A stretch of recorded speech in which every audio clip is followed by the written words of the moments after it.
to get your power back, people are always hypnotizing themselves into submission, or they're giving away their sovereignty, their power by the words that they choose.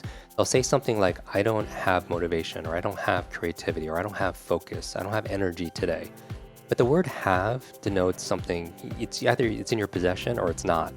And so if you wake up that way, you're at the effect, as opposed to taking those nouns and turning them into verbs. So you don't actually have focus, you do focus. You don't have creativity, you do creative things. You don't have energy, there's a process for creating energy in your mind and your body. You don't even have a memory, you create a memory. And so there's an actual process of encoding, storing, and retrieving it.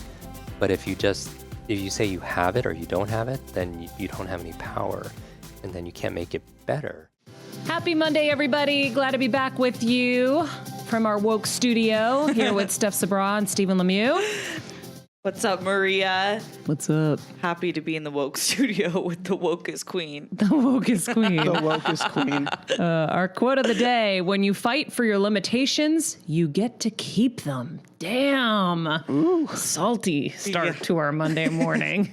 When you fight for your limitations, you get to keep them.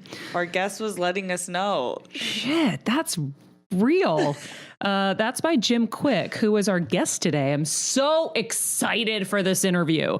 So one Friday night, I was up late taking an online seminar for speed reading because I want to become superpower in my brain and I want to be able to read books wicked fast. And so I took this seminar and I was like, Steph, we need to get this guy on the show. So Jim Kwik is our guest. He was once known as the boy with a broken brain after a childhood brain injury left him struggling in school. He's now a memory and speed reading expert who spent the last 25 years helping people improve their memory, learn to speed read, increase their decision-making skills, and unleash their super brains.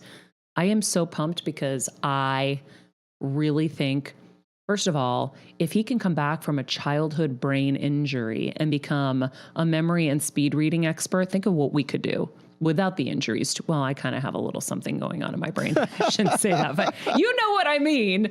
And it gives me hope for my mom and it gives me hope for so many people. But even if you don't have a brain issue, memory is a problem for everybody. And I think nowadays, especially where we're so over inundated with just electric currents and phones and digital everything, it would be nice to have something that's going to help retain and protect the beautiful brain that's inside of our skulls. In the meantime, we are going to get to our interview. Like I said, it's Jim Kwik. He's the CEO of Kwik Learning, founder of SuperheroYou, social entrepreneur, international speaker, and he's going to teach us how he teaches all of the top dogs how to become super reader, super learner, super brains, so we can all be wicked smart. Wicked smart.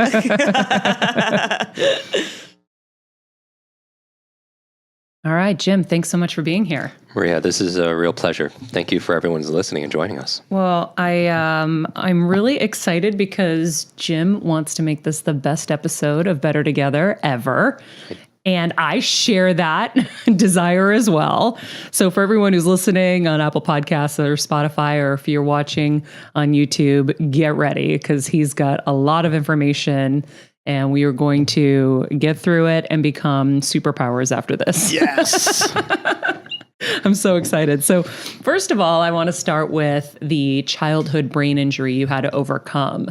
What was that and what was that journey like? Yeah, I think a lot of people are really surprised when they see me on video or if they've seen me live on stage. I do these memory demonstrations where I'll be in front of 1,000 people and I'll have 100 people stand up and introduce themselves.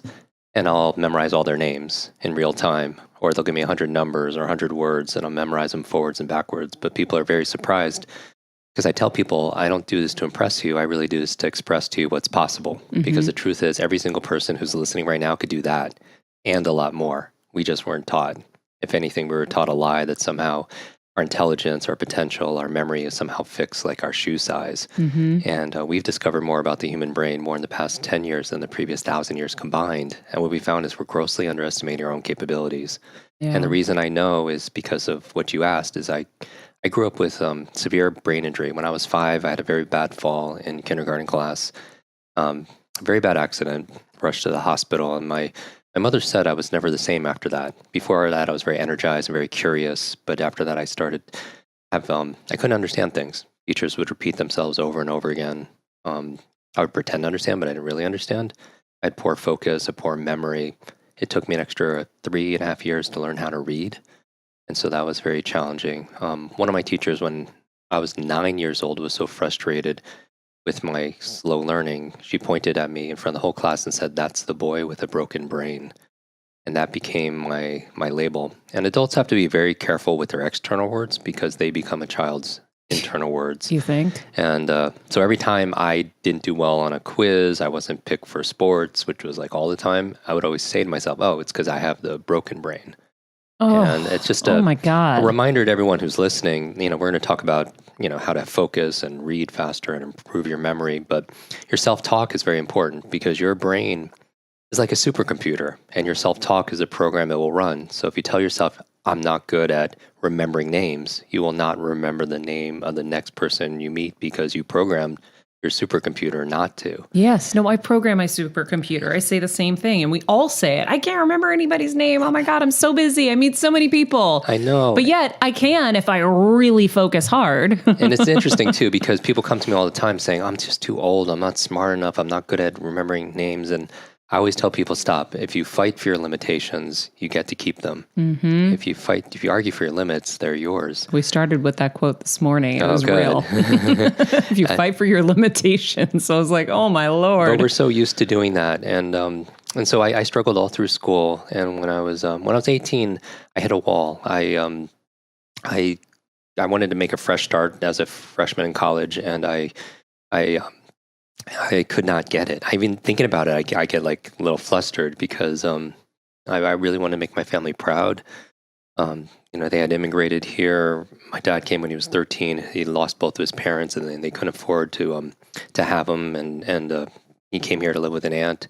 And we lived in the back of a laundromat, didn't speak the language, where my mother worked and everything. And so I really wanted to make them proud for all the hard work. And I was doing really badly. So well, that actually, I don't mean to interrupt you, but that also makes it harder when English isn't your first language. Right.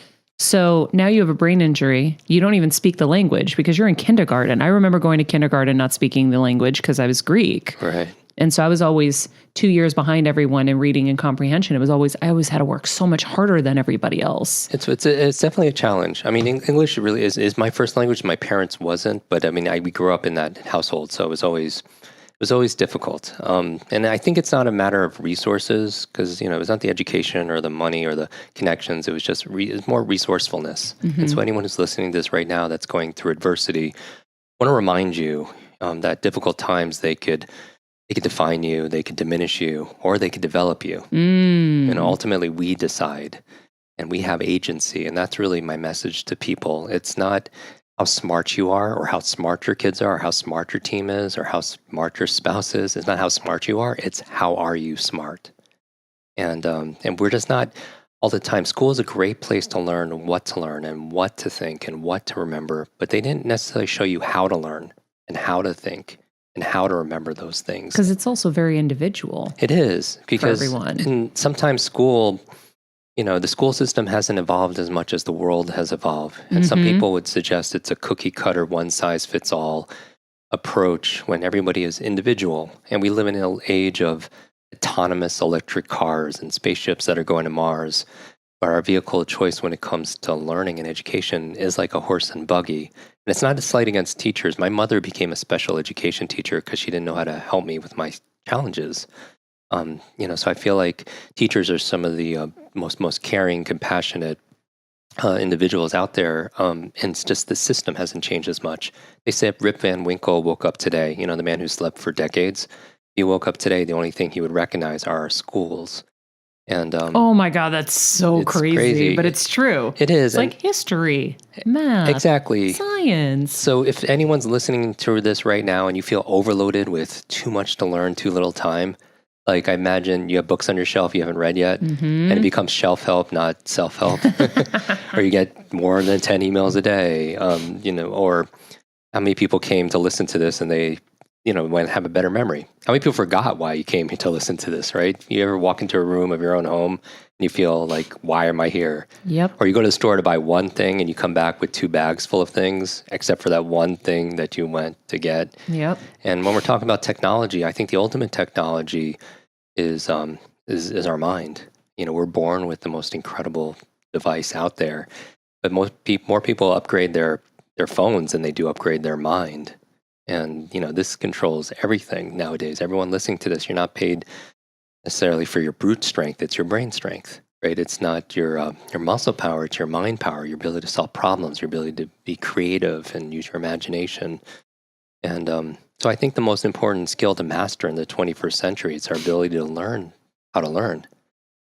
And they call it meta learning, and that's what really my passion is. Growing up as the boy with the broken brain, who eventually learned how to I hit a wall when I was 18. I couldn't keep up, so I wouldn't eat, I wouldn't sleep, I wouldn't work out, I would just live in the library. And one night, I passed out of sheer exhaustion, and I fell down a flight of stairs in the library. I hit my head again. Oh my God! And I woke up 2 days later in the hospital. And at this point, I was wasting away. I was down to 117 pounds, hooked up to all these IVs, very dehydrated, malnourished, and I thought there had to be a better way. And when I had that thought, the nurse came in with a mug of tea, and on it was a picture of a genius, Albert Einstein, right? And it had these words on it. A quote said, "The same level of thinking that's created your problem won't solve your problem. And the same level of thinking that's created the problem won't solve it." It made me think of a new question, like, what's my real problem? It's like I'm a very slow learner. And then I was thinking, how do I think differently about it? Well, maybe I could learn how to learn. And I just made that my focus for the next 60 days. And about 2 months into it, a light switch flipped on. Like I was studying like learning and speed reading and ancient mnemonics, brain science, adult learning theory, multiple intelligences. I wanted to solve this riddle of how does your brain work so you could work your brain? Like how does the memory work so you could work your memory better, right? And I found out that there's no such thing as a good or bad memory. There's just a trained memory and an untrained memory. There's no such thing as a good or bad memory. Just a trained memory and an untrained memory. Can you explain that more? Yeah, so people think, and I teach this everywhere from Caltech to Harvard University to the Cleveland Clinic Center for Brain Health. They're doctors, they're caregivers, they're researchers, they're patients. And we find that 1/3 of our memory is predetermined by genetics and biology, but 2/3 is in our influence and our control. And we're just not shown the best ways to activate that, unused brain power. So things like a good brain diet, things like getting rid of automatic negative thoughts, things like exercise, which is, what's good for your heart is good for your brain. Things like brain nutrients. There's certain supplements that are just really good for your brain health. Like the turmerics and the curcumins and all of that. And the DHA, the omega-3 fish oils. So there are 10 things that we've isolated that really make a difference to really light up your amazing brain, give you the brain you desire and really the brain that you deserve. But I started studying this for about 2 months, and then a light switch flipped on, and I started to understand things for the first time at the age of 18. I started to have better focus, improved memory, and my grades shot up, but then also my life opened up also. Wow. And because of that, I was really upset that this wasn't taught back in school. This would have saved a lot of suffering and struggling. And so I started to tutor, and one of my very first students, she was a freshman in college. Imagine this, Maria. She read 30 books in 30 days. Imagine going to the bookstore. I think all bookstores should have like shopping carts. Some people just buy a lot of books, and I'm one of those people. Or you go online and you buy, 30 books, leadership, negotiation, parenting, relationships, and, to get better, right? And but she read 30 of them in 30 days. And I wanted to find out not how she did it. I knew how she did it because I taught her. I want to know why.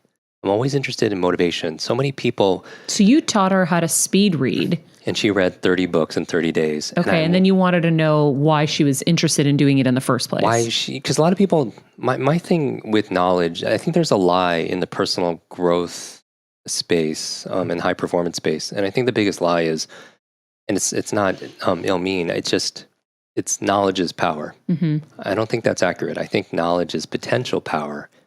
It only comes power when we use it.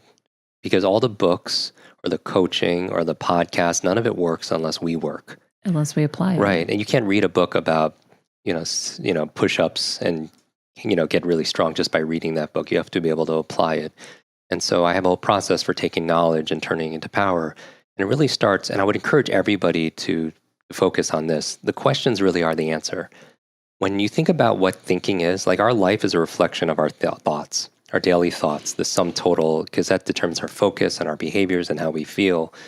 And interesting, as a bonus for everyone listening, you have one dominant question that you're asking all the time. Like, because thinking is nothing but the process of asking and answering questions. And if you're asking yourself, is that true? Notice you had to ask a question to see if that's true, to think about it. And there's certain questions we ask more often. They say we have about 60 to 70,000 thoughts a day, but a lot of that is one specific question. So for example, I took a friend of mine through this process, and I found out her dominant question that she asks hundreds of times a day is, how do I get people to like me? Isn't that kind of common? It's interesting, and I think it is more common than most people think. But just think about it. You don't know her age. You don't know her career, her ethnic background. You don't know where she lives. You don't know what she looks like. But you know a lot about her because you only know one question. Like, what would that person's personality be? If you're a pleaser, people pleaser, like a sycophant. She's a little bit of a martyr because she's always giving of herself. Yep. And not replenishing. Easily the victim. And she's always placating. And so you know so much about her, and you know one question she asks herself. And so, I just, last night there was a movie premiere, and it was for Will Smith's new movie, Gemini Man. And I was talking to him, and I'd worked with him a number of times, and I found out his question was, how do I make this moment even more magical? Like if you obsessed about that one question, how do I make this moment even more magical? It would explain a lot of, your behavior.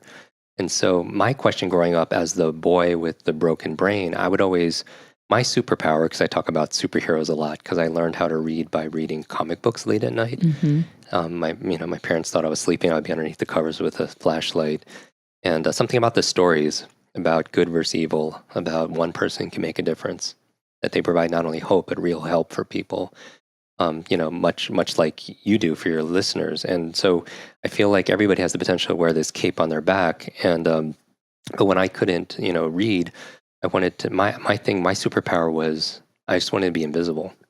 Like I didn't want to be called on in class. I would always shrink and shrink and shrink because I don't want to be seen. I don't want to be heard. And ultimately, I think all of us want to be understood and acknowledged, but not at that time in my life. And so because of that, my question was, how do I make this better? That literally was my question. How do I make this better? That's what I think constantly is, how do I make this better? Even if I'm out at a restaurant, how would I make this better? Everywhere I am. And I learned it when I was at a Tony Robbins seminar.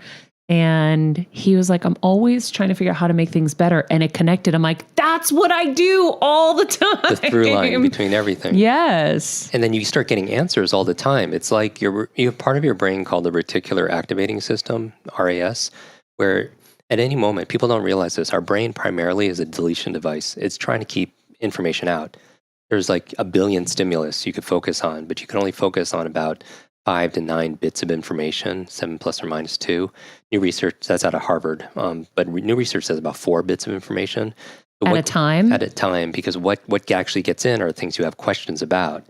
It's like years ago, my sister, a younger sister, was sending me postcards and emails with a photograph of like a pug dog. And I didn't know why. And I realized her birthday was coming up, so she was planting seeds, right? But I started to see these pug dogs everywhere. I would go to the grocery store and somebody's checking out online holding a pug dog. I'd be jogging in my neighborhood and I'd see someone walking 6 pug dogs. And my question for everybody who's listening is, where were the pug dogs before? Of course, they were always there. I just never paid attention because it wasn't important because I wasn't asking the question. And in life, the answers are everywhere. Even when we're reading, have you ever read a page in a book, got to the end, and just forgot what you just read? All the time. And you go back and you reread it, and you still don't know what you just read. Yep. A lot of it has to do with the questions, because if we had questions in advance, then all of a sudden as you're reading, you say, oh, there's a pug dog, there's a pug dog, there's a pug dog. Oh my God, that's when a book connects so much. When you're interested, you have a curiosity around it. And what I'm saying is we don't have to, here's another myth. It's I have a book coming out, and I wrote all about this. It's to get your power back. People are always hypnotizing themselves into submission. I mean, they're giving away their sovereignty, their power by the words that they choose. They'll say something like, I don't have motivation, or I don't have creativity, or I don't have focus, I don't have energy today. But the word have denotes something. It's either it's in your possession or it's not. And so if you wake up that way, you're at the effect, as opposed to taking those nouns and turning them into verbs. So you don't actually have focus, you do focus. You don't have creativity, you do creative things. You don't have energy, there's a process for creating energy in your mind and your body. You don't even have a memory, you create a memory. And so there's an actual process of encoding and storing and retrieving it. But if you say you have it or you don't have it, then you don't have any power. And then you can't make it better without that. And so that's why I think that recently I got to, here in LA, introduced to, a few years ago, introduced two of my modern day superheroes together. It was Richard Branson and Stan Lee. And Stan Lee, that must have been epic for you being a comic book. It was. Fan. It really was. Because, he's amazing. Yes. And we were going to dinner, and I asked, I'm always curious. We're in the car, and I had to ask, if, who's your favorite? You created Iron Man and Avengers and Fantastic Four and Spider-Man. Who's your favorite? He says, Jim, it's Iron Man. And he said, Jim, who's your favorite? And he had this big Spider-Man tie that I posted on Instagram. And I was like, Spider-Man, of course. And he, without a pause, he says, Jim, with great power comes great responsibility. Yeah. And we all know that. It's like in our DNA. And I have these, I have had a series of head injuries, and I tend to reverse things in my mind sometimes, even when I'm reading. And I heard something different. I said, right, Stan, you're right. With great power comes great responsibility. And the opposite is also true. With great responsibility comes great power. With great responsibility comes great power. When we take responsibility for something, we have great power to make it better. And a lot of times we don't want the responsibility. We don't want the burden. But that's the only way that we can get things done, and is to be able to claim it. So I found my passion because I found out this young lady, she read 30 books in 30 days. Her motivation, because again, knowledge is not power, it's potential power, because common sense is not common practice. We all know we should meditate and journal and work out and eat right, but few people do it consistently. And why wouldn't we do the things that are just good and make us better? And I'm always trying to figure out how do you go from information here to inspiration to implementation, to ultimately to the fourth eye, which is really integration, where it becomes part of who you are. And I found out through motivation that her motivation was her mother, that her mother was dying of terminal cancer, was only given 60 days to live. And the books she was reading were books to save her mom's life. Books like by the authors that you've had on your show, and books on wellness and health and longevity. And I wished her luck, said prayers. 6 months goes by, and I don't hear from her, and I get a call out of nowhere, and she's crying. And I find out when she stops that they're tears of joy, that her mother not only survived, but is really getting better. Doctors don't know how, they don't know why. They called it a miracle, but her mother attributed 100% to the great advice she got from her daughter, who learned it from all these books.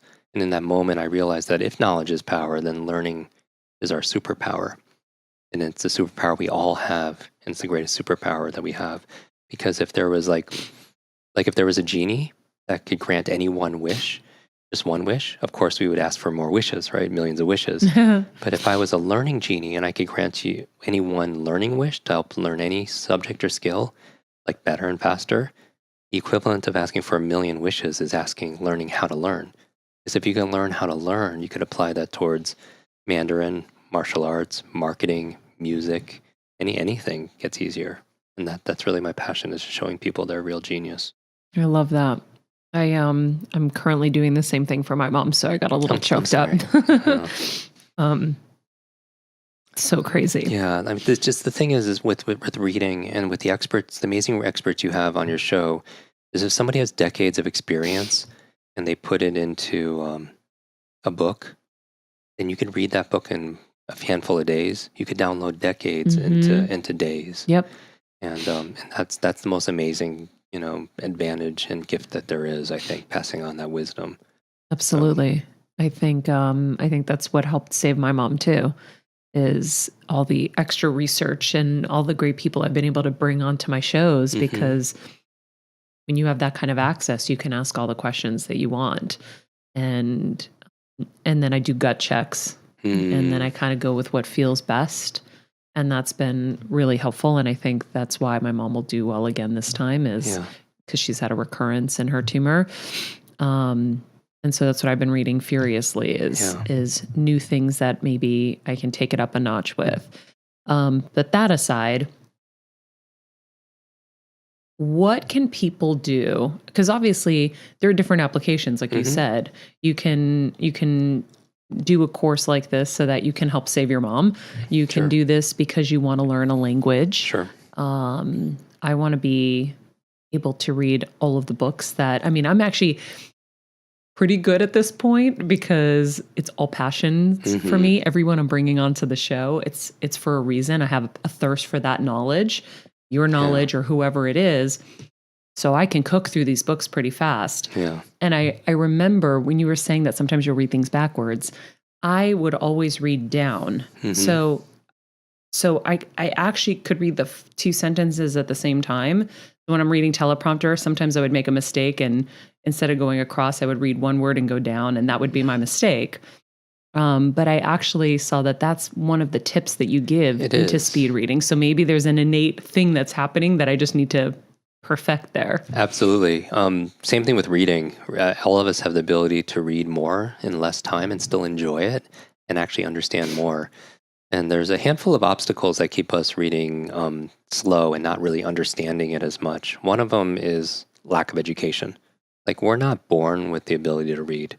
We weren't born and went, in the hospital. We didn't go to the waiting room and start reading magazines. It's not something we're born with. We learned it through training in a class. But when's the last time we took a class called reading? How old were we? Like 6 years old, right? So the difficulty and demand has increased exponentially, but how we read it is still like a 6-year-old. And so that's one of the big challenges. We haven't learned how to go beyond that. What does reading like a 6-year-old mean? And then what is your version now? So the challenges is some of the bad habits are lack of focus. One of them bad habits is rereading words. They call it regression. As children, sometimes we learn the bad habit of like rereading words or rereading whole lines by accident. Have you ever read something and find yourself rereading another line or just reading the same line over again? Sometimes I'll get stuck in a word because I'm like, oh, what does that mean? I got to make sure I figure out what that means. You can get the gist of it and that's different. Yeah, that I'm glad you brought that up. Traditional speed reading, as it was, created decades ago, is more associated with skipping words and scanning, getting the gist of what you read. For me, I started as a memory trainer and a memory coach. So it doesn't make sense to read something if you don't understand and retain it. Yeah. Like a lot of my clients, they're leaders of countries or big companies, or they're medical doctors. You don't want your medical doctor get the gist of what she's reading. Nope. Right. That wouldn't really help. And so you want to understand. And one of the bad habits, actually, so I don't teach people to skip words at all because I feel like you need to get every part of it. But one of the bad habits we picked up when we were kids is something called subvocalization. Subvocalization. Have you ever noticed, Maria, when you're reading something, or maybe somebody's listening, you hear that inner voice inside your head reading along with you? Hopefully it's your own voice. It's not like somebody else's voice. The reason why it's a challenge is if you have to say all the words out loud or inside your mind, you can only read as fast as you could speak. That means your reading speed is limited to your talking speed, not your thinking speed. Whoa. I know you have a lot of listeners that probably listen to this at faster speeds because you could understand it that fast. You just can't speak that fast. Now, the question that emerges from that is it necessary to say the words in order to understand them? And we know it's not necessary. Seeing words like, better, together, you have to pronounce those words in order to understand what those mean. And, oh my God, I think I do that. Right. Do you guys do that? To a certain degree. Steph? I don't think so. So it's like you see the words New York City. You don't have to say the words New York City to understand what New York City is. Just like on the corner when you see a stop sign, you don't say to yourself, stop. But you understand, of course, what it means. So 95% of all words that we see every day are what they call sight words. They're words just like better, together, New York City, stop. The words we've seen thousands of times, but we don't have to pronounce them to understand them. But that habit, we're talking about habits we learned when we were young. Remember you had to read out loud This was the most horrible part of school for me. Remember, you would have to get in those circles and pass around that book? Yep. And that was the worst for me because I couldn't read. And every single time that book got closer and closer and closer, when I finally got it, I would look at the words and they meant nothing to me. So I would just pass it on. And I think that's a lot of the fear of public speaking came from those reading circles where of course, you're not great at doing it and you're, talking to the rest of your friends about it. And, the biggest challenge I think we have in our society is the fear of being judged and the fear of making mistakes. And, I always tell people are always looking for their passion or their purpose. And I feel like some of us know what our passion really is or our purpose really is, but it's buried underneath a pile of other people's opinions and expectations. You know what I mean? And I spent a lot of time in senior centers and nursing homes. I, on top of my learning difficulties and my traumatic brain injuries as a child, I lost my grandmother to Alzheimer's at that same period of my time of life, and it was very. If anyone's ever lost somebody to dementia, it's heartbreaking, because your memories are what make you who you are. And because of that, I spent a lot of time in senior centers, and just because, number one, there's a lot of wisdom there, through generations. I feel like we can learn something from everybody, especially people who have been here longer than we have.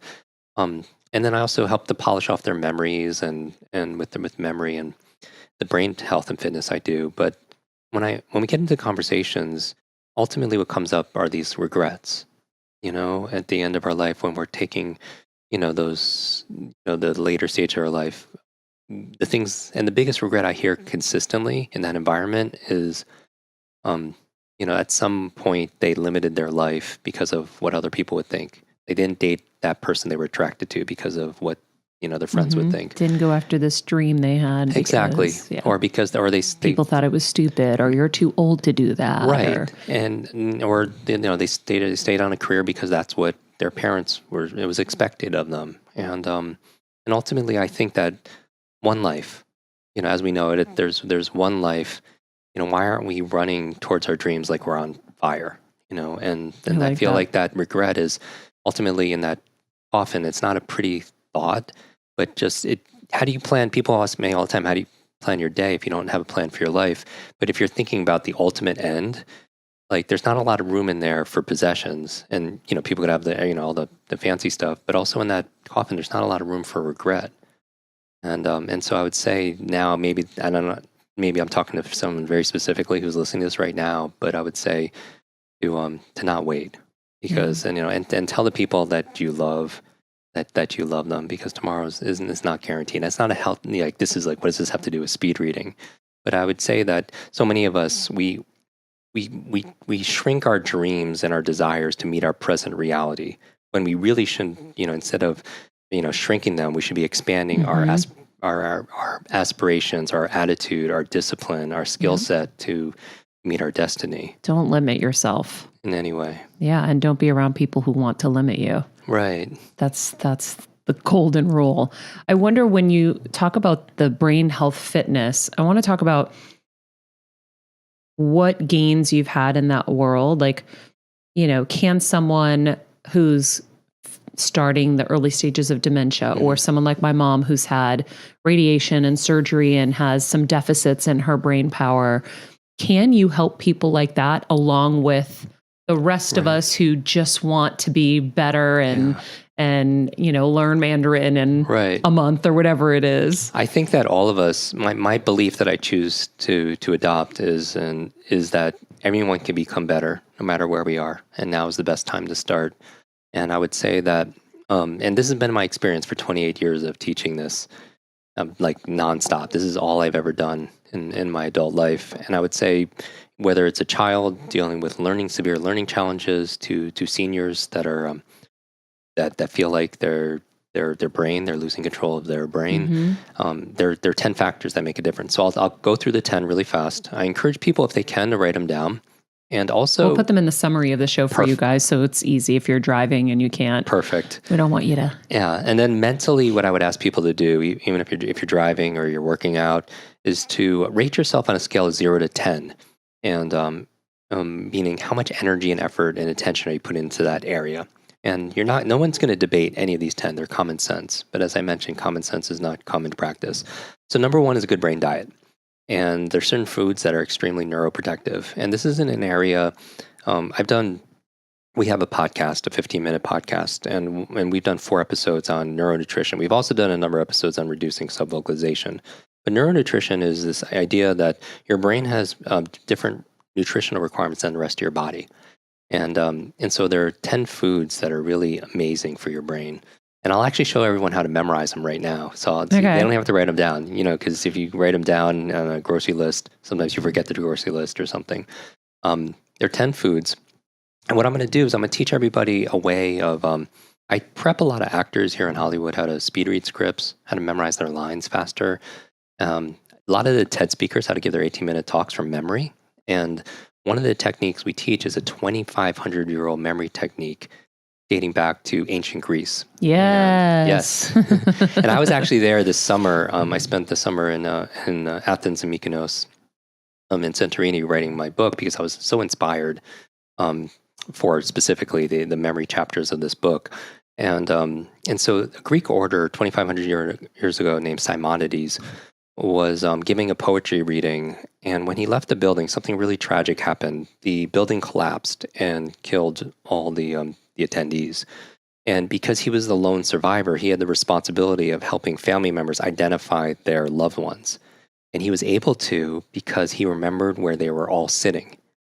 And have you ever noticed that when you're at a dinner party or at an event, you remember who's to your left and who's to your right? Mm-hmm. There's actually a scientific basis for that. As hunter and gatherers, we didn't need to memorize long numbers or words. We needed to remember where things are, where they were, because that was our survival. Where were the enemies? Where's the fertile soil? Where's the clean water? Mm-hmm. Where's the food?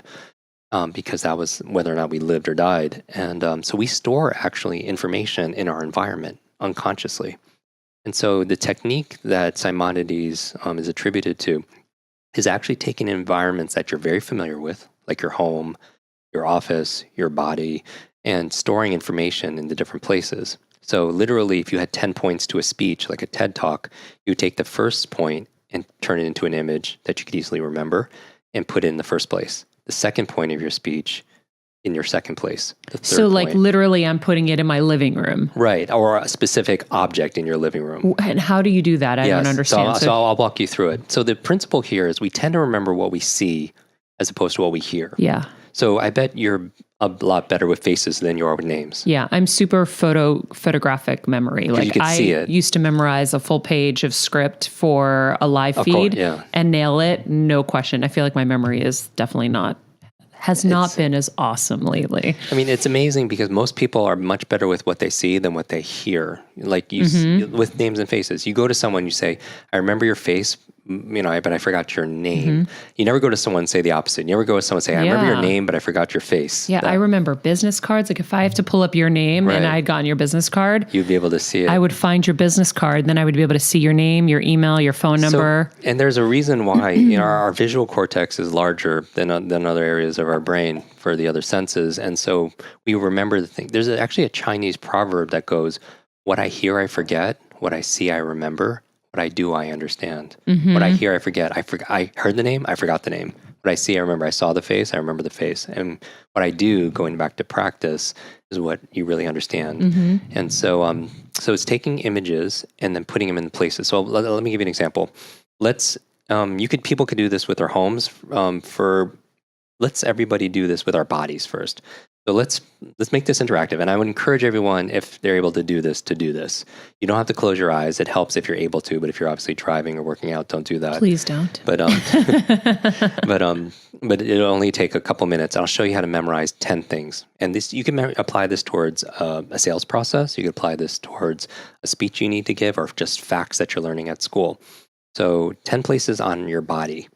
And so everyone do this, and you could touch the places and everything else. So I would encourage everybody here, Steve and Steph, everybody My eyes are closed. I'm ready. So one is top. So you actually keep your eyes open for this one. One is top. So the first place here is your top of your head. So if you say one is top, so you could just touch it and say top. Top. 2 is nose. Nose. 3 is mouth. Mouth. And I encourage everyone to do this with us. 4 are ears. Ears. 5 is throat.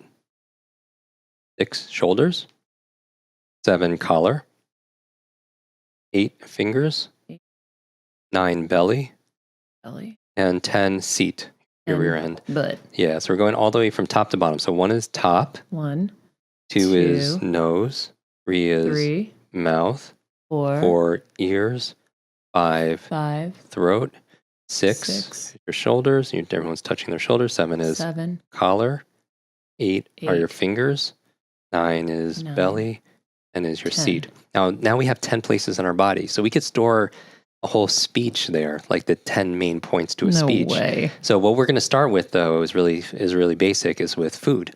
So Okay. here are the 10 superfoods for your brain. Number 1 are avocados. And what we're going to do is we're going to pretend we're 8 years old, because who are the fastest learners on the planet? I guess 8-year-olds. Children, right? Children, they learn so well because they can learn musical instruments. Because they don't have languages. anything in there yet, Jim. It's empty. It's empty space. Ours are overflowing. And part of it also is they're used to using they play a lot also. So, but yes, they are empty, but they also play and they have the sense of wonder. Sometimes we don't learn as fast because we grow older. But it's more of a mindset. It's like I encourage everybody to kind of forget what they already know about something so they can learn something new. Because sometimes as we're older, we find like, oh, I know this already, and it shuts them off from like learning something brand new. There's this phrase that says, actually, I think children learn so well because they play all the time. And somebody said to me the other day that, I stopped playing because I grew older. I was like, maybe you grew older because you stopped playing. Ooh, you need that joy. I like the reverse thing you do. Yeah. Okay. So I think there's always another way of looking at things. And so children learn well because they make fun of things. They use their imagination, especially for names. Yep. I mean, so many people, I don't know about you, but with a name like Kwik, I got my name made fun of a lot, growing up. So they use that play and imagination. How funny motion. that Kwik's your last name and you're a quick reader. Right. Hey. And I didn't even change it to do what I do. With a name like Kwik, my destiny was pretty much planned out. I had to be a runner in school, which is a lot of pressure when, your name is Kwik. And anyway, so I found my dharma, my destiny is this, my father's name, my grandfather's name. I didn't change it. So we're going to use imagination. So number 1 is the top of your head. And the first food, brain food, are avocados. Okay. So I just want you to imagine avocados on the top of your head. Okay. So use your imagination. Everyone listening, you can make guacamole on the top of your head, maybe using it as conditioner. Okay. Okay. And here's the key to a long-term memory. Information times emotion becomes a long-term memory. And if you're watching this on video, I'm just putting my hands together. Information is one hand, emotion is another, and combined becomes a long-term memory. So we remember things that make us feel a certain way, right? And you remember, there's a song you could listen to, could take you back to when you're a teenager. Totally. Or a food or a fragrance that could take you back to when you were a child. Because information by itself is forgettable, but information combined with emotion becomes very memorable. So you want to add some emotion into it. So like the guacamole, if it makes you cringe or laugh, that's why you remember it. So the second place on your body is what? Is your nose. And I want you to remember the brain food are blueberries. Okay. So I want everyone to imagine blueberries coming out of your nose. I call them brain berries. Okay. And it's, again, you see it and imagine it. And even if you can't imagine it, imagine you could imagine it. Brain berries coming out of your nose. Okay. Good. Because the idea here is you don't want to just hear it. You want to see it and feel it. Okay. The third place is your mouth. And I want you to imagine broccoli. Broccoli is a superfood for your brain. Okay. So now you could imagine a piece of broccoli in your teeth, which is, pretty memorable. But if you make it like a big stalk of broccoli, you make it exaggerated, you're going to remember it more. Imagine a big piece of broccoli between your teeth. The fourth place are your ears. And the superfood for your brain is olive oil. Olive oil is good for your brain. And so maybe you're wearing olive earrings. Maybe you're cleaning your ears with olive oil. That's what makes it memorable. Number 5, the fifth place is your throat. I want you to imagine eggs. Eggs, the choline in eggs, it's very good for your brain. So eggs. The egg white or the yolk? There's different research on both. And so you could talk to your nutritionist and your health rate practitioner. Okay. I hear there's a lot of power in the yolk of an egg. So, but imagine eggs in your throat. So instead of an Adam's apple, imagine an egg instead. Okay. Okay, you're halfway there. Now, by the way, do you remember what's in your top of your head? Yeah, the avocados. Very good. And on your nose? My blueberry bushes. Good. And in your mouth? My broccoli. Good. And out of your ears or cleaning your My ears? olive oil. Good. And number 5 on your throat are the eggs we just did. Now 6 on your shoulders, green leafy vegetables. So imagine you have shoulder pads made out of spinach and kale. Okay. Just kind of look to your left and right, spinach and kale, shoulder pads. Good. 7 is your collar, wild salmon. Very good for your brain. So imagine a necklace made out of salmon sushi. Okay. Sardines are actually very good for your brain also, but imagine what that smells like. Ugh. 7. 8 are your fingers. Turmeric. As we mentioned, turmeric is very anti-inflammatory, which we have inflammation in our brain, which is part of our body. And so I make in the morning I use almond milk with some turmeric. You add a little pepper, which makes it almost 500% more absorbable. No way. And very important. Yeah. So it helps. This is Black part of my pepper? morning. Yeah. Okay. It's part of my morning ritual. I have a video online, has 10 million views just on 10 things you can do every morning to jumpstart your brain, like a Cool. morning routine. One of them is drinking this drink while I'm journaling. And so that's number 8. So imagine turmeric, the golden powder all over your fingers. Okay. You just can't get them off. And then 9 is your belly. That's the 9th place. Walnuts. Very good for your brain. So imagine walnuts. I had some this morning in my smoothie. Yeah, there you go. So walnuts, it's interesting, right, Maria? They look like a human brain. They do, Certain foods look like the organ it's supporting. So if you cut a carrot, it looks like an eyeball, right? If you cut a tomato, it has 4 chambers like the human heart, and tomatoes are good for your heart. Huh. So there's a signature. It's a sign of nature. So nature is very, very intelligent. I don't know if there's science behind that, but it's definitely a good memory aid for people. But imagine eating walnuts out of your belly button. Okay. And then finally, your 10th place is your what? But Yes. And good news. What's good for your brain? Good food? Dark chocolate. And your listeners could put whatever image they want there. okay. So now you're at Air One, you're at Whole Foods, and you're at the health food store. You're going to have this amazing super brain party. Or maybe I call you up and say, hey, we're going to celebrate, for this party. Can you, get these 10 foods? But you're like, Jim, I can't write it down. I'm driving. And, you're like, when you're in the shower, you can't write something down. You're always, I don't know why you pick the phone up in the shower, but you can't write it down. You memorize it. You just put it really fast on your body and took more time to explain it. But now you're in the supermarket and you don't even need your list because you have your list inside, right? And you're walking through the aisles and what's the first food you need to buy? And this really works. Yeah, well, let's test it, everybody. Okay, let's see. Everyone at home, and you can shout it out loud. And I would love for people to post this on social media, like a video of you memorizing it forwards and backwards, and tag both of us so we see it and I could repost it. But the number 1 is avocado on your nose. My blueberries. Good. Out of your mouth. Broccoli. Yes, good. Out of your ears. Olive oil. Good. Number 5, your throat. You have eggs. Good. 6 on your shoulders. Kale. Yeah, the kale. 7 on your collar. You have a necklace made out of salmon. 8 on your fingers. You have turmeric. 9 out of your belly button. Walnuts. And finally your dark chocolate. You're amazing. Can you do it back? Yes. Nice job. Can you do it backwards? Yeah, let's do it. Okay. So you have dark chocolate. Walnuts and your fingers. Turmeric. Very good. Your collar. Salmon. Good. Shoulders. Kale. Very nice. Throat. Eggs. Nice. Your ears. Olive oil. Mouth. Broccoli. Blueberries. Avocados. You got it. Nice job. Nice job. Steph, Steven, how'd you guys do?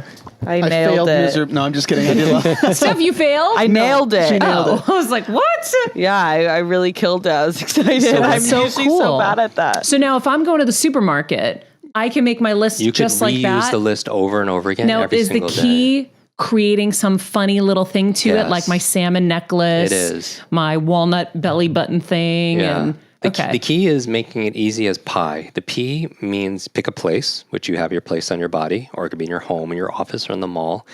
The I is imagine. You need to imagine what you want to remember into a picture because we think in pictures. When I ask you to describe your car, you don't see the words. You see the picture of your car. Yeah. When you dream, nobody dreams in closed caption. You dream in video and pictures. Totally. So we think in pictures. So picture it. So the PIE method is pick a place. The P is the place. The I is imagine. And the E is entwine. That's where you put the two things together and use emotion. What glues it together are Information and emotion. Right, absolutely. And that's what makes things forgettable. Because the emotion we learned had mostly in school. What did you mostly feel in school? Miserable. Yeah. So like people are miserable and scared and they're bored or boredom. Most people are just really bored sitting in school. They fall asleep.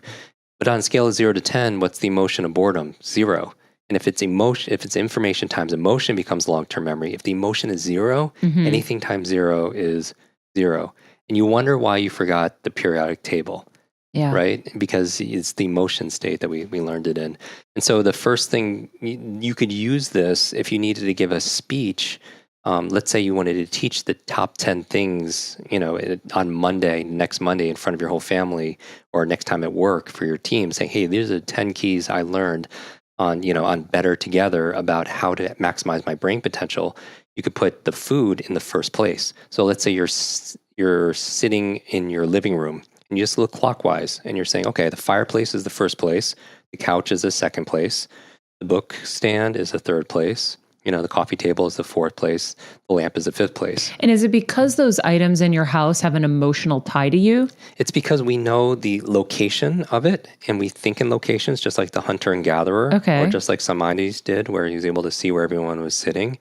In fact, we sort by, when you forget someone's name, what do you ask yourself? You ask yourself, where do I know this person from? Because the context gives you the content. So the location is important, and then the image is important because we think in pictures, and then the emotion. So those are the 3 parts. Got it. So it's the place, the imagination, and then the emotion pie. Place. So how do we apply this to names? Like I feel like everyone has that problem. Perfect. So the same method. We need the solution. Same method, PIE. So when you look at someone, the P is the place. So you look at somebody and you look at the facial feature that pops when you see that person. So maybe it's their hair, maybe it's their eyebrows, maybe they have a great set of eyes or lips, or maybe they have certain jewelry, and that's your place. Yeah. And then the I is imagine, where you're taking the name and you're turning it into a picture. So imagine somebody named Mary. For me, if you're meeting someone named Mary, I imagine in my mind the Virgin Mary. You're right, exactly. Or a wedding dress. Or Mary Poppins. Or Mary Poppins, perfect. Or Mary Had a Little Lamb. So imagine you meet Mary for the first time, and she has a great purse that just pops for you. That's the place that you're going to put it in. And imagine lambs remind you of Mary, and she has a lamb in her purse. And then when you're saying goodbye later on, 20 minutes later from that party, you're like, oh, the great purse. What's in the purse? The lamb. What's her name? Mary. Ooh. Right? And here's the thing. When you know that that's Mary's name, the picture disappears. It's just a holding place to overcome what I call the 6-second syndrome. That when somebody tells you their name, you have 6 seconds to do something with it. Otherwise, it's just gone. Oh, no. It's gone. That's what I was going to say. When you first meet someone, that's my hardest part, because I'm so excited to meet someone. I'm like, oh my God, how nice to meet you. And I have no idea what they said. And that's crazy, right? That happens to all of us all the time. And one of the things is this forces us, when you're meeting somebody, to look at the person when you're looking for a place. Some association. And even when it doesn't work, it still tends to work because it gets you to focus on the person and the person's name. Okay. And the focus leads to the memory, right? Because a lot of people, they don't have focus.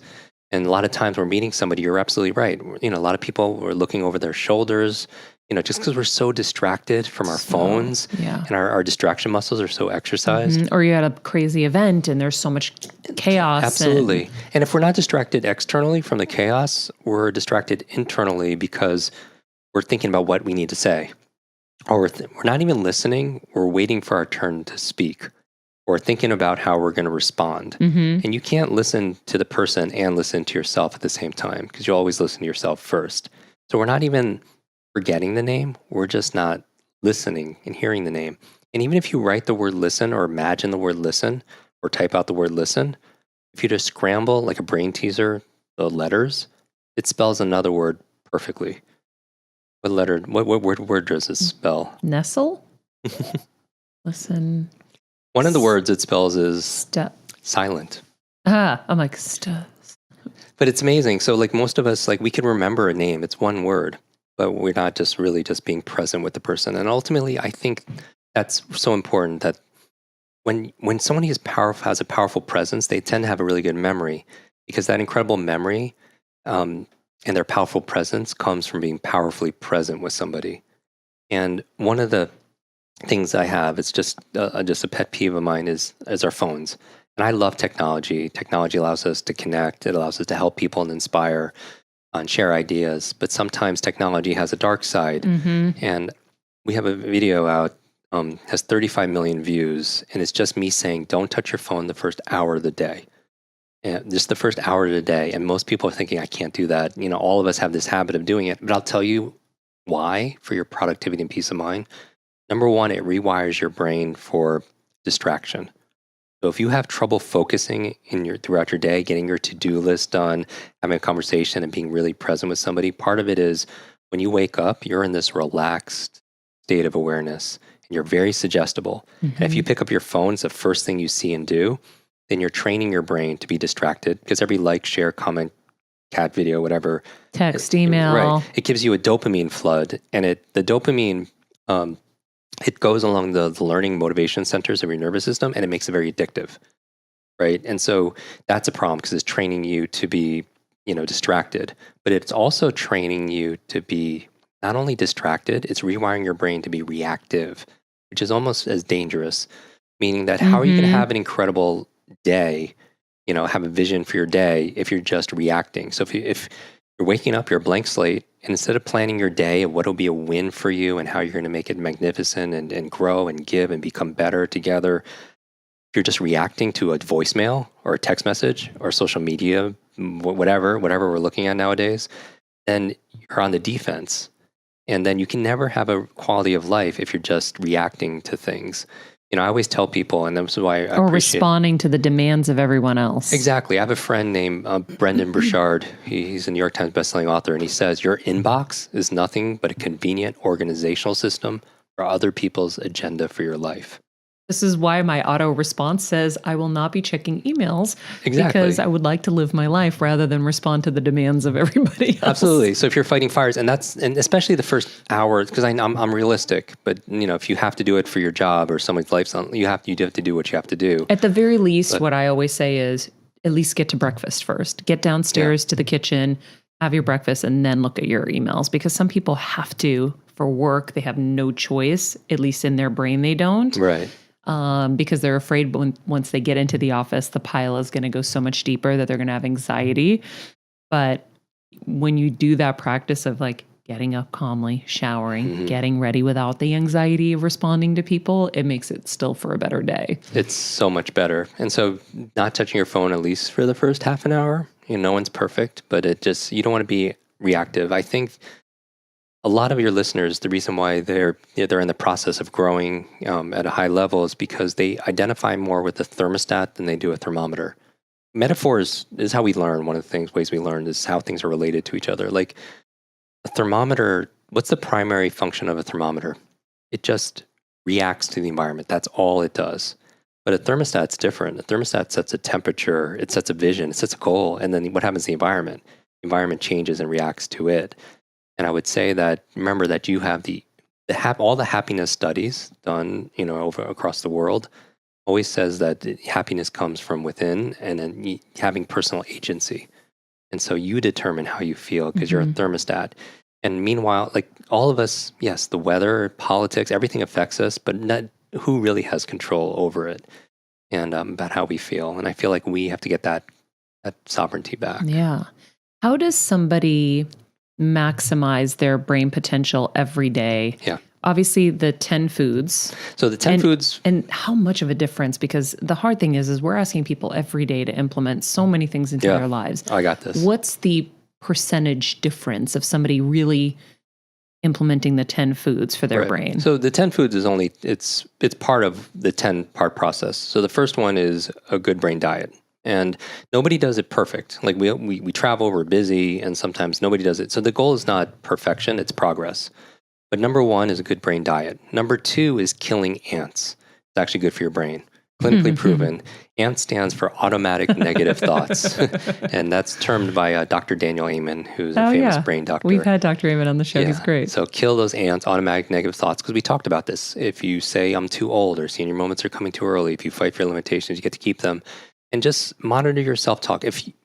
people truly knew how powerful their mind was, they wouldn't say, think, or feel something they didn't want to be true. And that's not to say that you have one negative thought, it ruins your life any more than eating that one donut ruins your life, but it's the consistency of it, right? And so I would say be aware of our thoughts because that's the first step in changing them. And then also, take agency. Like if you say something like, I don't have a great memory, add a little word like yet at the end because it opens up the possibility. So you want to squelch and those negative thoughts because part of it is it determines what we focus on. The third thing, besides a good brain diet and killing ants, that's good for your brain. Third thing is exercise because everyone can think about this. As your body moves, your brain grooves. As your body moves, your brain grooves. They say sitting is the new smoking, meaning that we are very sedentary and we're sitting behind these screens all day. And the number one reason everybody has a brain, number one reason is to control our movement. And it's not just your mind-body connection, it's a body-mind connection. So, and one of the best exercises is dance. Like ballroom dancing. That's where I'm going right after this. Yeah, it's just Dr. amazing. Amen made me start doing it. It's amazing for your brain. I've spent days with Jules and with Derek, and it's so good for your brain. And a big fan. So dancing is amazing. It's very good for your brain. So as your body moves, your brain moves, and also going for walks. Because you notice that a lot of the leaders out there, they don't have sit-down meetings, they do walking meetings, like Jobs and Gates and everybody, because that's when you're most creative. Also, when you move, you create brain-derived neurotropic factors, BDNF, which is like fertilizer for two things, neurogenesis and neuroplasticity. Neurogenesis means no matter how old you are, you could create new brain cells to the day you die. And number two, neuroplasticity means you could create new connections. Your brain is like plastic. And that's really the key. And what helps you with neurogenesis and neuroplasticity, two things, novelty and nutrition. You always got to stimulate. And then just like your body, you give it exercise and you feed it. Yeah. And novelty is interesting because I always tell my husband, I'm like, I need to pee on a new tree.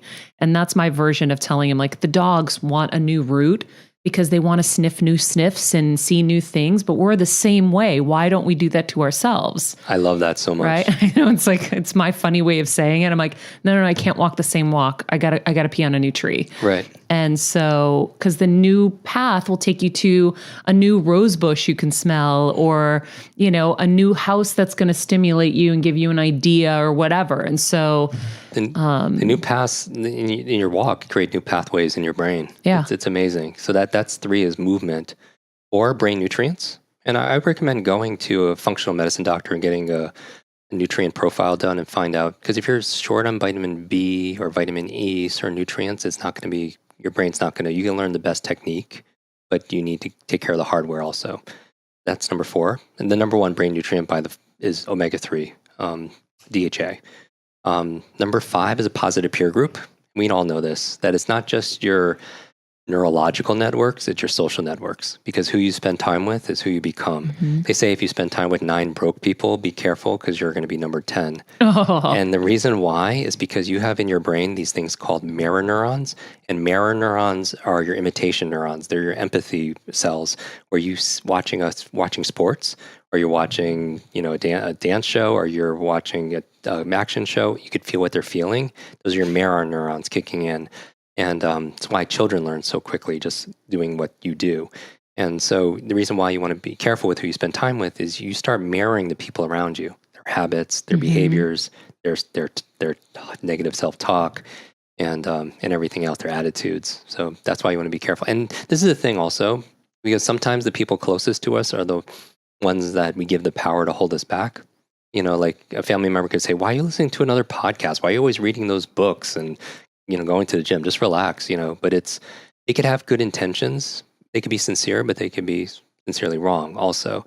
Maybe they don't want you to get hurt or something, but you could choose who you give that power to. That's number 5. Number 6, that's good for your brain, is clean environment. Like, I love your new studio. Thank you. Like, so much. Because, and have you noticed that when you clean your desk or you clean your laptop, you have clarity of thought? And so your external world is a reflection of your internal world. So I would encourage everyone to take a moment and recondo their mind, right? And just clean those screens. Right. Clean the environment and you'll have clarity of thought. Number 7, sleep. And I don't know who I'm talking to right now who's listening, but really needs to know this. It's so important for your brain to get sleep for 3 reasons that you don't think of. Number one, it's where you clean out plaque that leads to brain aging challenges. So it's when you sleep that the sewage system kicks in and cleans out the amyloid plaque that leads to dementia and other challenges. Number two, it's where you consolidate short to long-term memory. So if you're having long-term memory issues, check your sleep. And it's not just the length of your sleep. Everyone's saying, how many hours. It's the quality. Absolutely. Of the deep sleep and the REM sleep. So you need uninterrupted sleep. Yeah. So the deep sleep and the REM sleep is different functions. And so you can measure it. And they have all kinds of devices that do that. And then the third reason why you want to sleep, and this is just a cognitive benefit, is for dreams. I do this whole program. I did 2 podcast episodes on remembering your dreams, how to remember your dreams. And people say, why would you want to remember your dreams? When you're learning all day or you're just going out there working in your career, your brain doesn't shut off at night. If anything, it's more active. People don't realize it's more lit up at night. And what is it doing? It's consolidating short to long-term memory, but it's coming up with ideas that you were working on all through the day.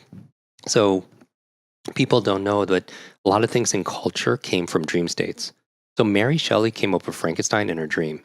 No way. Paul McCartney came up with the song Yesterday in his dream. No way. Yeah, Jack Nicklaus, he was in Wait, shooting. did you work with them? Is that why? Well, maybe not Mary Shelley, but No, so like in sports figures, sports figures like Jack Nicklaus, he was shooting like high 70s and he was just in the slump and he had a dream that he woke up in the middle of the night where he changed his grip and all of a sudden everything changed. The next day he was shooting mid 60s again. I mean, it's amazing. So a chemist came up with the periodic table in his dream. I'm always being murdered in my dreams or running from people. What does that mean? So all these amazing gifts come in the brain in the dream. Jim's like, I'm not going there.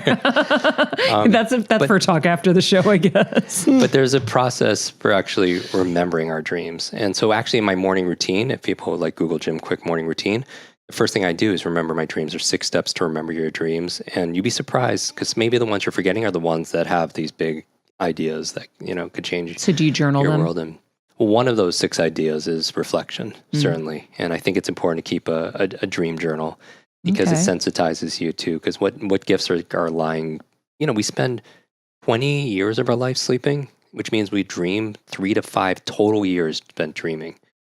So it's a lot of, and then there's a process also, which is really cool about lucid dreaming. You ever dream, you ever aware that you're dreaming? Yeah. So there's actually a process. You do that naturally or you've always done that since you were a child? I don't know. Yeah. Lucid dreaming is where you're dreaming and you're dreaming. Yeah. And the benefit is you could actually start directing your dreams. Yeah, no, I've done that. Yeah. And which is really cool. And because you can, or I can hop back in. Right. If I'm sleeping and I wake up, I can force my way back in. That's amazing. So that's a real gift. And so, certain talents are, we're born innately and certain other people could train them and learn them. Because I believe genius leaves clues. If somebody is exceptional at something, maybe they're great at languages, maybe they're great at, giving speeches or remembering numbers, whatever it is. If you're willing to find out, there's a method behind what looks like magic. So that's number 7 is just get good sleep and everything from dark curtains because, light very affects everything, especially from screens. So if you use your screen at night, use Flux or Iris or some kind of app that pulls the blue light out because this blue light in screens pull your brain to thinking it's daylight. So there's apps to take the blue light out now because I used to have the blue light screen protector. Or you have blue blocking glasses. Got it. And now what are the there apps? Because that sounds even better. One's called Flux, one's called Iris. Okay. And then also the new phones, a lot of them have night mode where they pull the blue light out because the blue light tricks your brain into thinking it's daylight, so you're not secreting the melatonin, which helps you just relax and sleep. So the cold temperature is very important for sleep, for deep sleep also as well. All these great, sleep hacks. That's number 7. And finally, 8, 9, and 10 for your brain. 8 is brain protection. So if you want to have a great super brain, you got to protect it and, wear a helmet or avoid, extreme sports, all of that. And number 9, new learnings, which is novelty. There was a study, it was on, I don't know if you saw, it was on Cover Time magazine on these nuns. I call them super nuns. They were living 80, 90 and above, but very healthfully. And they wanted to find out how this community of women were living so long and half of it had to do with their emotional faith and gratitude, but the other half, they were lifelong learners. And because they were lifelong learners, it added years to their life. But not only just years to their life, Quality years. life to their years. Which is what we all want. Absolutely. And what it requires, though, is new learnings, because they say we have about 60, 70,000 thoughts a day.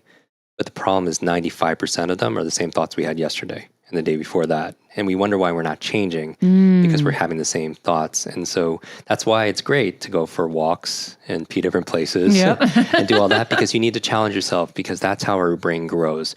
The two biggest declines we find in cognitive performance are when people graduate school, because they feel like school is where learning stops in their mind, or when they retire.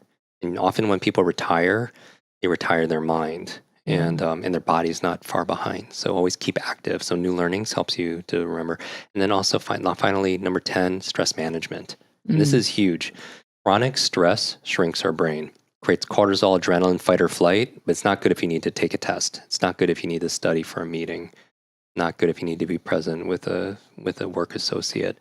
So what, on a scale of 0 to 10, are you doing to manage your stress, to cope? Do you meditate? Do you have some red wine? Are you getting a massage or some body work, some kind of release to help you to relax?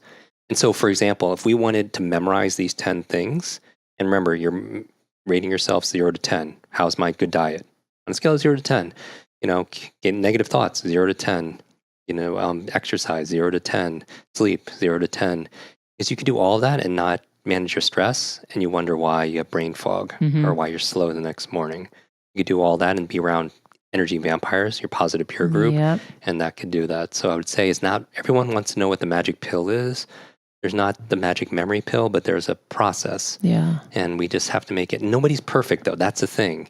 So the best you could do every single day. And what I would say, though, is to make it routine. Because first you create your habits, and then your habits create you. You create your habits of meditation, of working out and doing all the things, and then just habits create you back. But most of us, our habits, Duke University says 40% of what we do every single day is habitual and unconscious. What I would say is, who created those?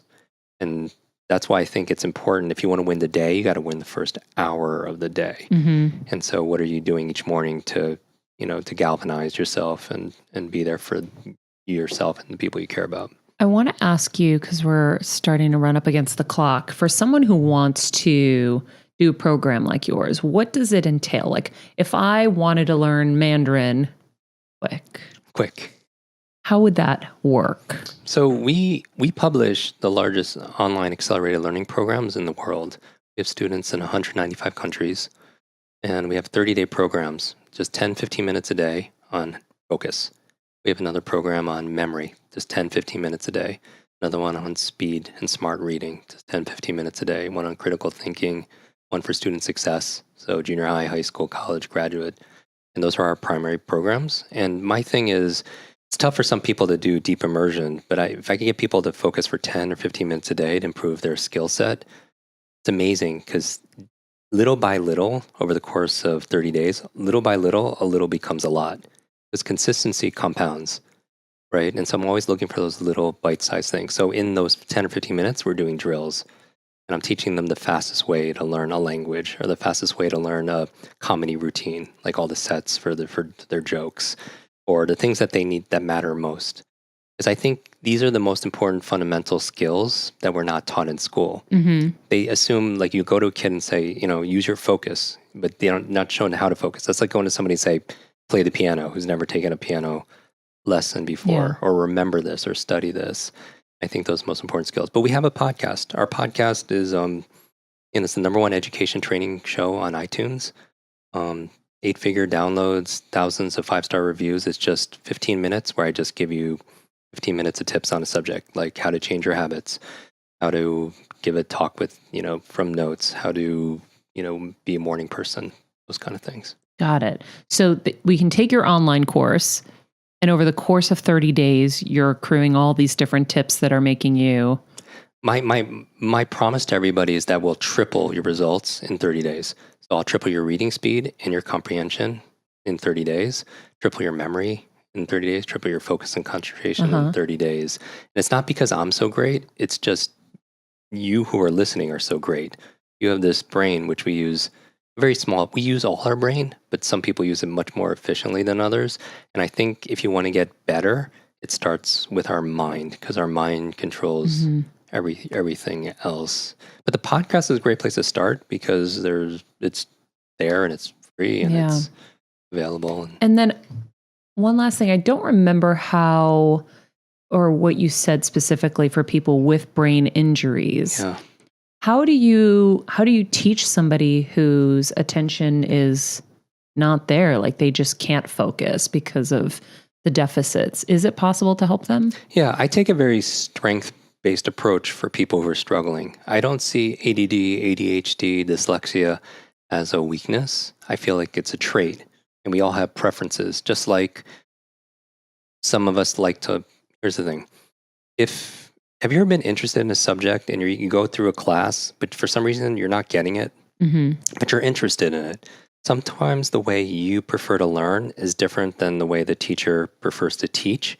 And it's like you're two ships in the night. You pass each other and you don't even recognize the other one's there. Or if I ask you to write your first and last name on a piece of paper, and then everyone can try this, and then change hands and right below it with your opposite hand, write your first and last name, you could still do it, but it takes longer, it feels uncomfortable, and the results aren't quite as good. That's like when you're trying to learn something with the opposite hand. It takes longer, results aren't quite as good, and it feels a little bit uncomfortable because we weren't shown how to learn it with our dominant hand. And I feel like when we know how we learn something well, we could apply that same strategy towards the areas. Because some of us are really good with, numbers. We just have a knack for it, but we can't remember names.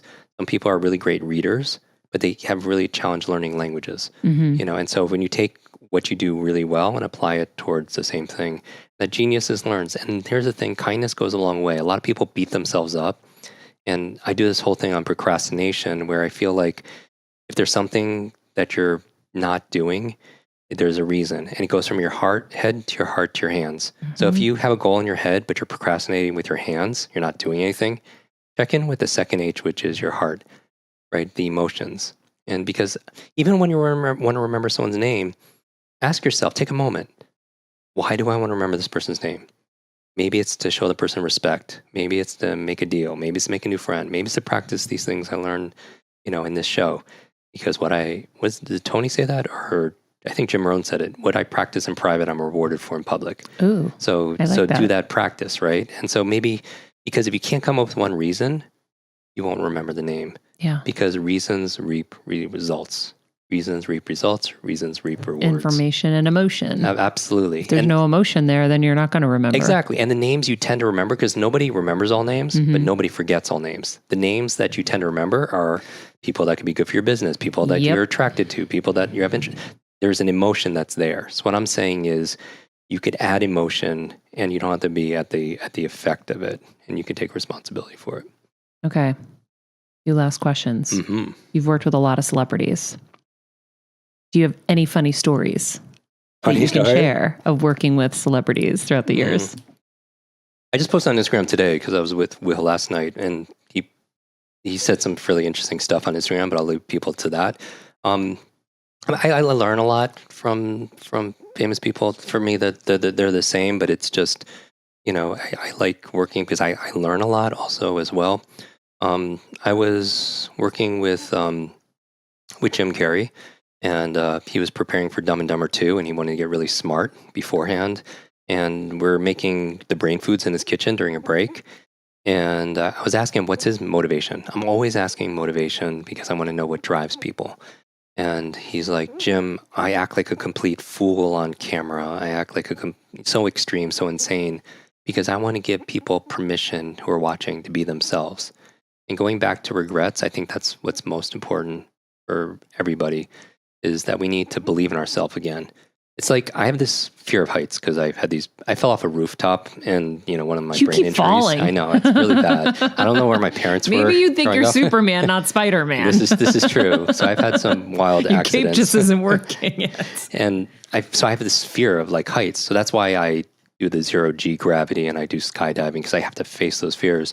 But I look at a bird in the park and it's sitting on this tree all the way up, and I just imagine if I was up there doing this thought experiment, like I'd be pretty nervous like that high up, right? But I noticed that the bird, it's not because it puts its trust in the tree branch. Its confidence comes because it puts its trust in its own wings. And I think everybody who's listening to this, that we have remarkable wings.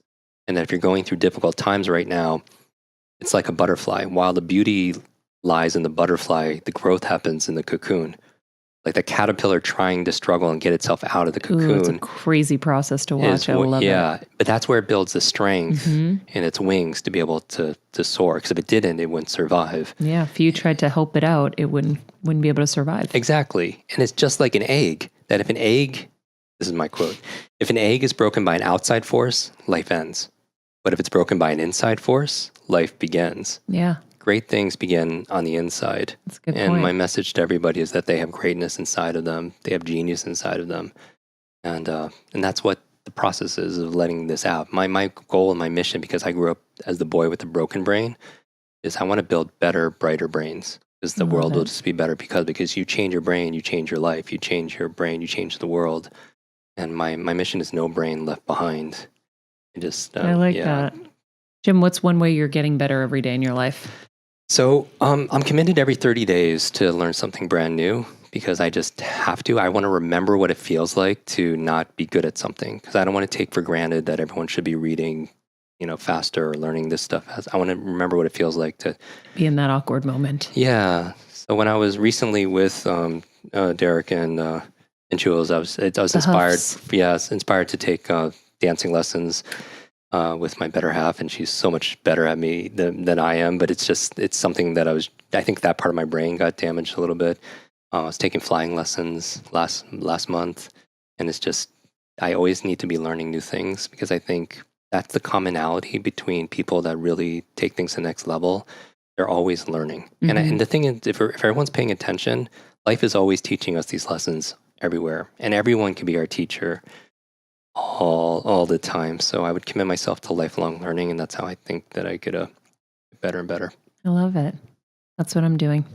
Jim, thank you so much. This was very full. I like it. Thank you. And thank you everyone who's listened. Can I challenge everyone to do something? Yeah. I would challenge everyone right now because remember, knowledge without action doesn't equal power. Nothing changes. I would challenge everyone. The fastest way to learn anything is to teach it to somebody else. So I would encourage everybody to take one lesson you learned, just one idea or inspiration that you got out of this and share it with somebody else. And I think the best way of doing it is actually social media. That I would challenge everyone to take a screenshot of this video or this episode and tag Maria, tag myself, and in the description, share your big aha. Or if you're bold, make a video of like one thing that you've taken away. Maybe it's, I'm going to get better sleep tonight, or I'm going to monitor my self-talk, or maybe it's I'm going to, make an effort to be not around energy vampires. So I'm going to do one thing to manage my stress, or I'm going to use that pie technique to picture a person's name and place it on their body, like Mary, like carrying the lambs, or maybe, for me, I use Mike as a microphone, for someone like Carol, I imagine them Christmas caroling. For someone named Bob, I imagine they're bobbing for apples. Like come up with fun ideas. Or maybe it's just going back to the brain foods. Maybe it's like, hey, I'm going to try to add 2 of these brain foods in my diet every day. Whatever your takeaway is, share it with your friends and family on social media. Tag us both. And I'll repost some of my favorites. I'm at Jim Kwik, KWIK on Instagram, Facebook, and Twitter. I love it. We're back, guys. So before we let Jim leave, we had to make sure we remembered our top 10 foods, and we did. We all scored perfectly. We retained. What have we learned, guys? So much. A lot. So much. I wrote down more notes than ever because everything was the way he explains things is so applicable, which I love. Yeah. But I think the main thing for me is just knowing that the words that I say to myself and what I believe I can do. I just need to really focus on that. And that starts with the food I put into my body, the first hour, what I do when I wake up, what I do before I go to bed, all that. And when you fight for your limitations, you get to keep them. So if we keep saying, I can't do this because I don't have the funding that other people have, or if I can't do this because I am shorter than everybody else. And, if Allen Iverson had said that, would he ever been in the NBA? No. No. So yeah, you fight for your limitations. You get to keep them. Steven? I really liked a lot of what he said, but like the thing that stuck with me is when he said that to get your power back, people are always hypnotizing themselves into submission, and to change your terminology away from something that you have that's bad, but like saying it as a verb, like I do memory, as opposed to I have a memory or something like that, to give it a positive, like you actually are. It's an actionable thing that It's you like can be you good can. at. Yeah. Which I thought that was really cool. And I also just thought consistency compounds is a really good saying to have. Such a aha moment. Yeah. So I really loved it. I also found out that apparently fried chicken is not a brain food. Oh my. I really have to reevaluate my diet. That's why we're better together, Steven. Can we still go to KFC after this? Oh my gosh. Oh my Lord. Of all of them, that's the last one. After everything we've learned, Steven. Well, we are so grateful that Jim came by and shared all these great tips with us. And he does have an amazing podcast and social media and website and all that, so that you can utilize his platforms for your betterment. You can find out more about Kwik Learning at kwiklearning.com. You can visit his website, jimkwik.com, and it's spelled KWIK. I think that's a really great place to start. Thank you guys, of course, for listening to our show. Thank you for watching. Please help us by rating, commenting, subscribing. It really makes such a difference for all of us. Those ratings, those comments are everything. And Steven's looking at me like, we got some new ones to share. We got some new ones to share. Every time you guys you rate and comment, I send them to Maria as soon as I see them, because I hope it makes your day better. It always does. And by the way, it perfectly gets timed to like a crisis moment or some sad time. And I read it and it just lifts me up so much. So I'm so grateful for them. So thank you. We have 3 new this week. One from Pistella, who said, totally living your life taking care of your parents.